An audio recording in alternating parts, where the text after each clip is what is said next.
casc urbà, és a dir, des de la glorieta de Carrefour fins a la parada del Grau.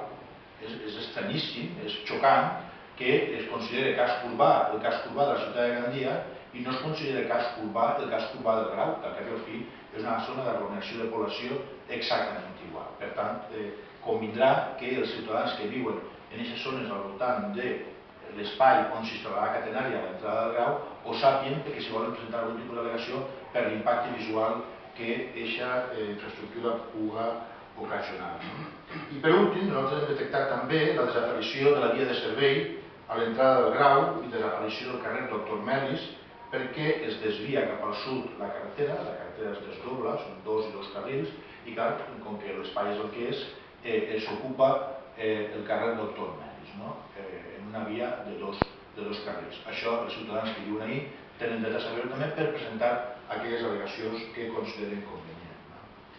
A més de tot això que hem apuntat, el projecte continua discorrent per la carretera del Grau sense tindre en compte altres alternatives presentades pel nostre grup, com per exemple la de transcórrer per l'actual via del tren que va de Gandia al Grau, que serien menys impactants, més integradores i d'alguna manera servirien per a connectar aquestes àrees urbanes de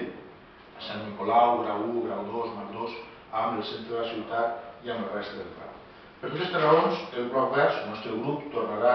a convocar reunions amb els afectats, amb els col·lectius afectats, amb els ciutadans afectats, tant de la ciutat de Gandia, del casc urbà de Gandia com del casc urbà del Grau, per tal de traslladar-los aquestes possibilitats de presentar al·legacions, de presentar opinions a l'estudi d'integració paisatgística i, almenys que coneguen que ho poden fer, després si volen fer que ho facin o que no ho facin, perquè si no, torno a insistir, observem que aquest projecte de participació pública al voltant de l'estudi d'integració paisatgística no tindrà cap tipus de resultat mitjanament fiable i positiu.